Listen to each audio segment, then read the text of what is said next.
I've already monetized 7 YouTube channels, and I'm ready to take on another one because those who can't do, teach. And I think it's even important for teachers to have actual real-world experience. So we start new brands and we grow them, and sometimes we do it too much because often we end up with too much on our plates and have to sell some of those brands.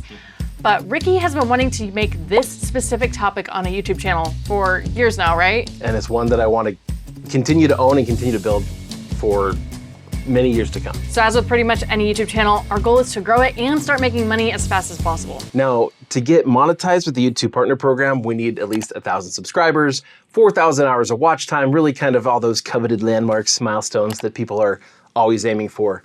But realistically, I think one of the big mistakes people make is they get so hyper-focused on the YouTube Partner Program that they forget about the fact that their channel can be monetized right away.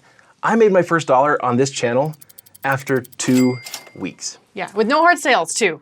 Yeah, I am not the pushy salesman type, mostly because I hate that. And so there are ways to monetize so much faster. And then by the time you're in the YouTube Partner Program, you're not only making the money from the ads, you're also making all that money you started to make beforehand. In Ricky's case, it was double. So let's get into this case study of what happened with this channel that he has recently grown. All right, so with any sort of challenge or really anything I do, I start off with laying the ground rules. So I had a couple of ground rules going into this particular challenge and starting this new brand, right? The first one is I wasn't gonna buy views. I wasn't gonna pay for ads to spread my content. I wanted it to grow organically. Again, because if I'm gonna teach that to you, I better be able to do that myself. So no paying for views in any way, shape, or form. The second thing is we can only make videos that are really consistent with the brand. We can't be chasing red herrings or silver water filters just because they're gonna get a lot of views. We'll get to that later. It'll make sense in a minute. So given all of your experience, how did you feel when you kicked off this channel? Well, I felt pretty confident, mostly because I've done this before. And so I knew that I was gonna be able to achieve the goal. Now, the challenge was a bit nerve-wracking, not because I was afraid of the outcome, but because of what I was gonna have to put into it. So the challenge I set for myself was to publish 30 videos in 30 days. Right. So to do that, you must have had no life or no other responsibilities at all, right? That would have been really nice. No, see, because I have 5 kids. I have a family at home. Literally, I'm like taking my daughter to dance and I'm sitting there like during her dance class, working on thumbnails or editing a video. Plus, I am the owner of this business. So like, I got a lot of other responsibilities too. So just like you, who have all these other things going on in your life, I had a lot going on in my life. And it was really hard. We have recommended many times for people to try to make maybe 2 videos a week in the very beginning, maybe even up to 3, but it's for the same reason. It's to build up, 1, a bit of a library of videos, but 2, for most people, to get enough experience under your belt to be able to make better videos. Yeah. It's just gonna take a lot of reps. YouTube, for one thing, is gonna learn faster about your audience and what your channel is about if you publish more videos. You're gonna learn more about the right video topics to make. So really, the more you can publish, the better. And recently there's been a trend about like, you don't need to publish that often and quality over quantity. And that is also true. Quality is very important, but you can't learn quality if you don't put in the reps. These are people often making these videos who have been on YouTube for 10 years. So then they tell you, oh, look at this case study. I started making 1 video a month and my views went up. Or I started this new channel and made 1 video a month and it did great. Cool, but they have a lot of experience. Yeah. And the only way you can get that same experience is to make some videos, because we can teach you as much as we can in Project 24 and on these videos, but if you aren't actually doing the reps, you can't learn everything. It's like trying to learn everything from a textbook and then go do surgery. Like, we all know that doesn't work like that. So not at all. You're gonna have to do some quantity in the beginning, and that's okay. One of my favorite examples of this, like quality over quantity, is Mark Rober. He's one of, like, probably my favorite YouTuber. And you could say, well, yeah, he publishes basically like once a month and they're so good and they get millions and millions of views. I encourage you to go back and look at the oldest videos on Mark's channel. Step 1, erase anything of actual importance on your whiteboard and draw a dartboard on it. First of all, they weren't as good or polished as they are today. They were still actually like good videos, especially for a beginner. Just good concept, decent like story behind them and everything, but they didn't do that well, especially in the very beginning. But also look at how long ago it was. It took several years.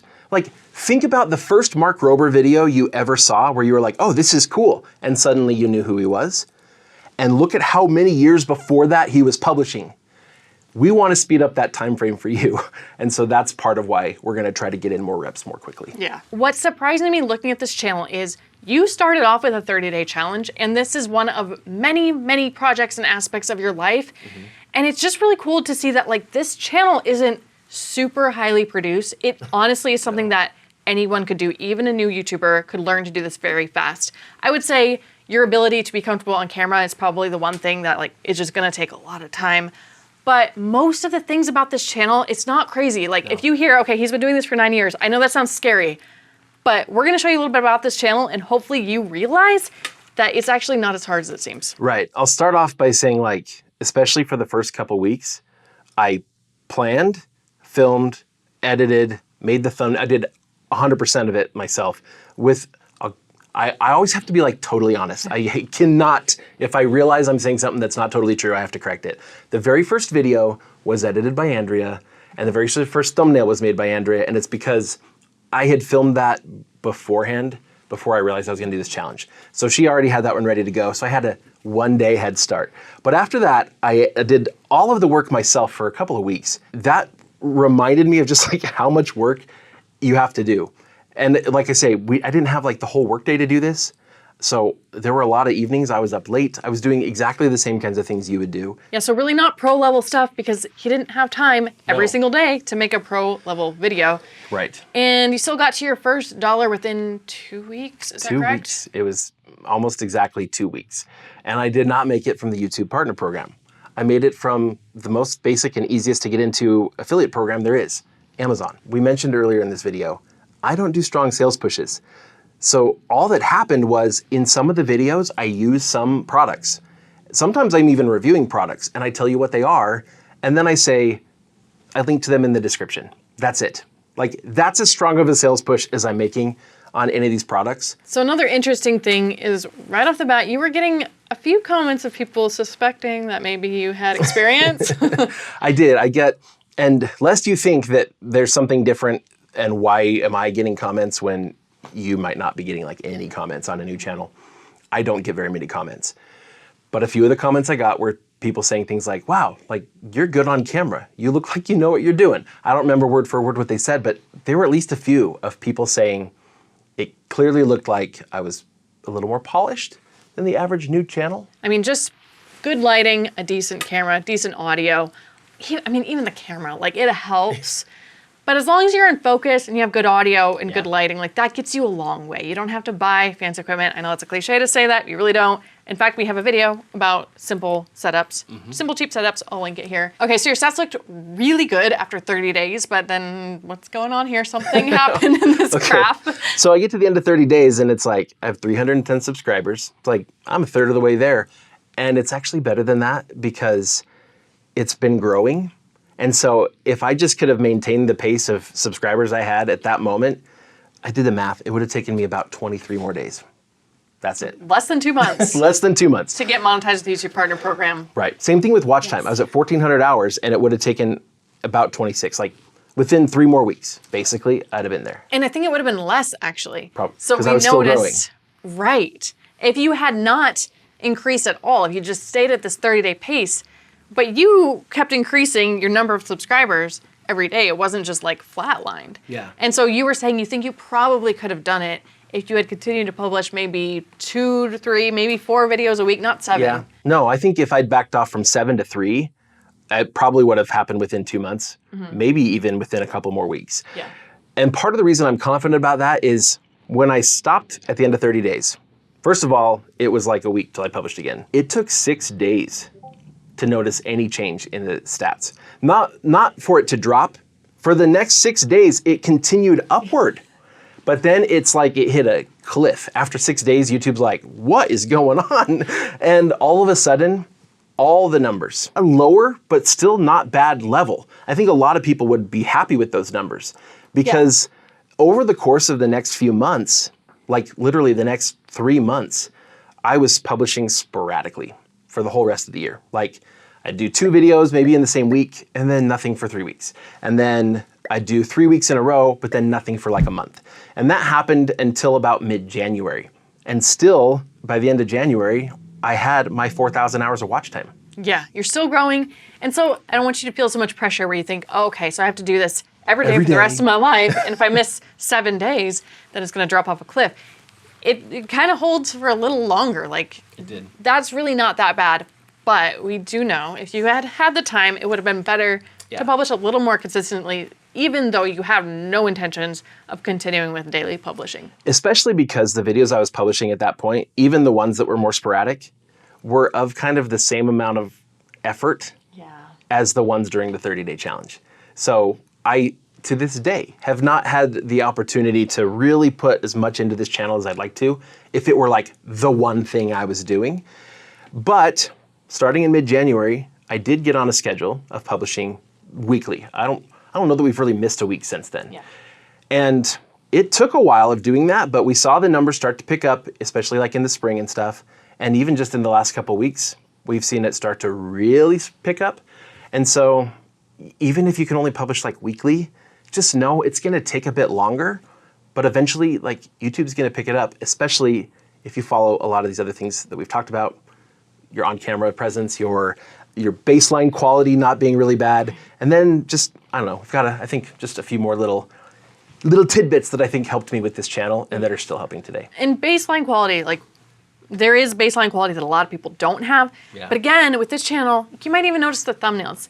They aren't really up to par with our standards. Most of them are like, take a screenshot from the video and then put some words on it. That's about it. In fact, the thumbnails from the first couple of weeks when I was doing it all myself, some of those were better because I was doing it.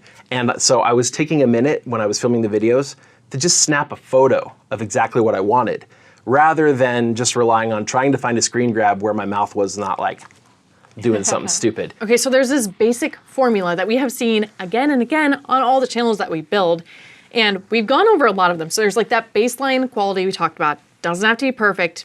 Don't be a perfectionist, especially if you have a lot of experience, but you need to get it to the baseline.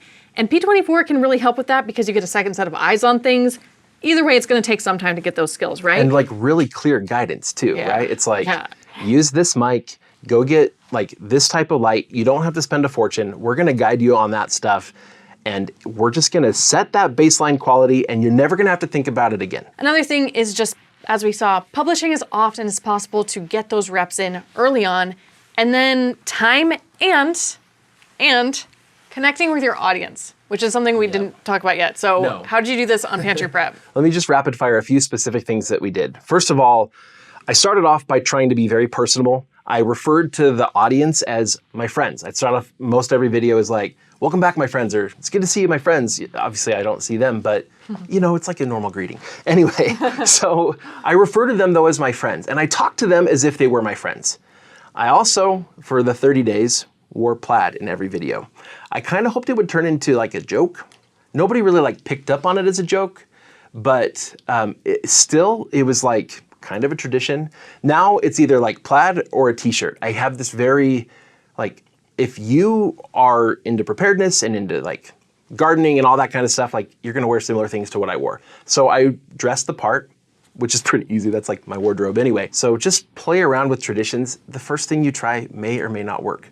That's okay. And then like, I deliberately sought for audience engagement. So we grew a bunch of pumpkins and we were like, let's see if people can guess how many pumpkins are in this space. I did a little flyover with the drone because everybody loves drone footage. I did some close-ups so people could get an idea of how many pumpkins there were. And I talked about the pumpkins as it related to the channel, which made sense. But then I said, look, we want to do a challenge. I want you to guess how many pumpkins are in this space.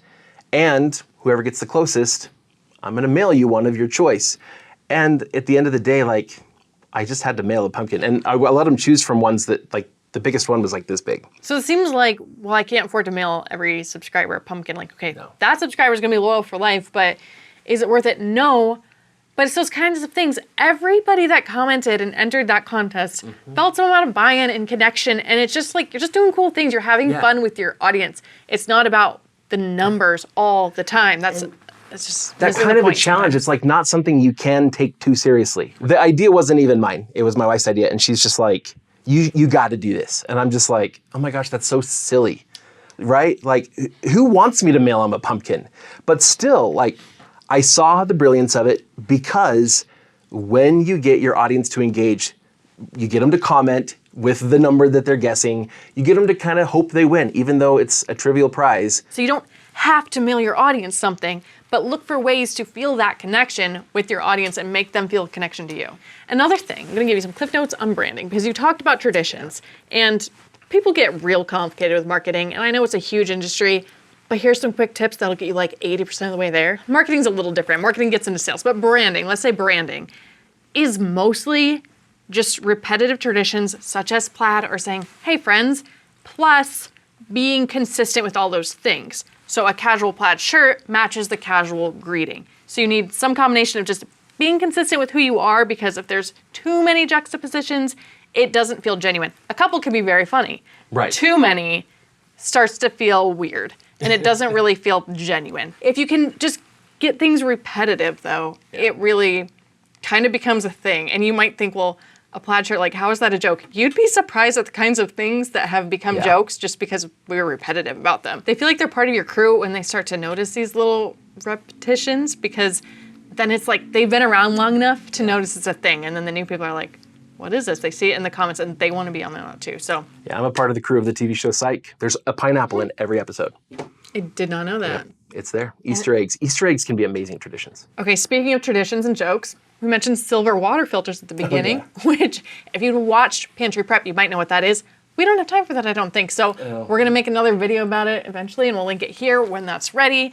But for now, we wanna leave you with knowing that you can do this too, because I'm pretty sure I know why you clicked on this video, because I have been where you're at when I was just hoping that my YouTube channel would work, and looking for evidence of other people doing it to see that it's possible and to see what the bar is to make it possible. You know, I know that people who have incredibly high production quality can do it, but I want to know that somebody like me can do it. And I think this channel really proves that, even though Ricky's had a lot of experience. Absolutely, because I did it with minimal time, I did it with minimal equipment, and I did it without using all of what I know. Look, we talked about the thumbnails, we talked about so many things about these, even the edits. They were edited by someone who was new to video editing, who's just basic skills with video editing. Very new. You can do this, and the reason I'm so confident you can do it is because the fact that I've done it 7 times out of 7. Like, I've never created a channel where I put any effort behind it and it didn't get monetized. It doesn't happen. And that is proof that it's not just luck. So many people think it's just the luck of the draw. Some channels are just loved and some channels aren't. It's not luck. This is totally repeatable, and you're gonna repeat it. It's easier with Project 24, which is our membership program. You'll have help from other community members, help from us. We honestly get in there all the time to try to help you out. And a million courses. We have podcasts that are exclusive to P24 members that you can't hear anywhere else. We have a lot of good solid strategies and worksheets in there, but you can do it without Project 24 too. I don't want you to think that you have to have some kind of course. It'll speed it up. You don't have to have it. Keep at it, be consistent, and you'll get there. We'll keep you updated on what we're learning from Pantry Prep. Follow along with the progress. We'll put a link to that and P24 in the description. See you, channel makers.